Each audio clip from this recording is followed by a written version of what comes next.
حضرت صفوان بن سال رضی اللہ تعالیٰ عنہ رسول اللہ صلی اللہ علیہ وسلم کے پاس آئے، کہنے لگے اللہ کے رسول انی جئتُ اطلب العلم، میں آیا ہوں تاکہ علم حاصل کروں۔ فقال مرحبا بطالب العلم، تو آپ نے فرمایا تو طالب علم ہے، تجھے مرحبا ہو، ٹھیک ہے۔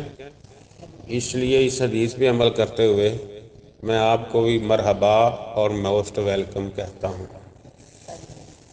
پھر آپ علیہ السلام نے فرمایا اچھا علم حاصل کرنے آئے ہو۔ پھر آپ نے آگے پھر طالب علم کی فضیلت بیان کی، نہ طالب العلم تحفہ الملائکہ، جو طالب علم ہوتا ہے فرمایا اس کے لیے فرشتے پر بچھاتے ہیں۔ یہ زمین پہ چلتا نظر آتا ہے، حقیقت میں فرشتوں کے پروں پہ طالب علم چل رہا ہوتا ہے۔ وَتُظِلُّهُ بِأَجْنِحَتِهَا، فرشتے اپنے پروں کے ساتھ طلب علم کے نکلے والے کے لیے سایہ گزین ہوتے ہیں۔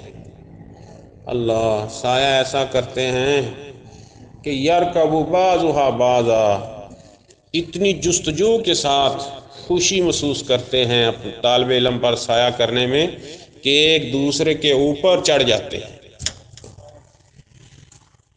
اللہ ایک روایت میں آتا ہے ان اللہ و ملائکتہ و اہل السماوات والارض، کہ بے شک اللہ تعالی رحمت بھیجتے ہیں علی معلم الناس الخیرہ، اس آدمی پر جو لوگوں کو خیر سکھانے والا ہے۔ خیر سے مراد کیا ہے؟ علم وحی سے بڑھ کر قرآن کا فہم، حدیث پڑھنے کا ملکہ حاصل کرنے کی جستجو کرنا، اس سے بڑھ کر کوئی خیر نہیں۔ بلکہ حدیث میں آتا ہے نا من یرید اللہ بہ خیرا یفقہہ فی الدین، جس سے اللہ خیر کا ارادہ کرتے ہیں، جسے اللہ خیر دینے کا ارادہ کرتے ہیں، یفقہہ فی الدین، اسے دین کی سمجھ دے دیتے ہیں۔ پھر فرمایا آگے ان اللہ و ملائکۃ، فرشتے جو ہیں وہ معلم الناس کے لیے دعائیں کرتے ہیں رحمت کی، واہل السماوات والارض، سامانوں والے بھی زمینوں والے بھی، حتی النملہ فی الجوہریہا، حتیٰ کہ چونٹیاں اپنی بلوں میں، حتی الحوت، حتیٰ کہ مچھلیاں بھی، لا یصلون علی معلم الناس خیرا، وہ دین کا علم سیکھنے سکھانے والوں کے لیے رحمت کی دعاؤں میں لگے رہتے ہیں۔ پھر یہ دین کا علم فہم حاصل کرنا، کہیں رسول اللہ صلی اللہ علیہ وسلم نے فرمایا کہ نظر اللہ عمران سامیہ مقالاتی فآواہا فحفظہ فبلغہ، فرمایا اللہ اس بندے کو تر و تازہ رکھے جو ہم سے کوئی حدیث سنتا ہے، پھر حافظہ یاد کرتا ہے، وآواہ اسے محفوظ کرتا ہے، وبلغہ اور اسے آگے پہنچاتا ہے۔ یہ تین طلباء دین کو کام کرنے چاہیے۔ پہلا حافظہ یاد کریں۔ ایک امام و محدث گزرے ہیں، وہ کہا کرتے تھے بھائی حدیثوں کی زکوٰۃ دو۔ کہا حدیث کی زکوٰۃ کیا ہے؟ کہنے لگے کہ جسے 100 حدیث یاد ہوں اسے چاہیے 2-2.5 حدیثیں ان میں سے زبانی یاد کرے۔ حدیثوں کو زبانی یاد کرنا، اچھا یہ کیسے استطاعت پیدا ہوگی کہ حدیثوں کو زبانی یاد کیا جائے؟ اس کے لیے ضروری ہے، آپ آخری کلاس میں ہیں، آپ عربی متون، عربی شروحات، عربی تفسیر کی کتابیں پڑھیں۔ آپ ایک دفعہ کوشش کر کے دیکھیں کہ میں نے بھئی فلاں کتاب پڑھنی ہے، عربی میں لکھی ہوئی ہے، شرح ہے، تفسیر ہے، تو دیکھ لینا، آپ کو عربی پڑھتی جاؤ گی، ترجمہ آپ کو آتا ہے،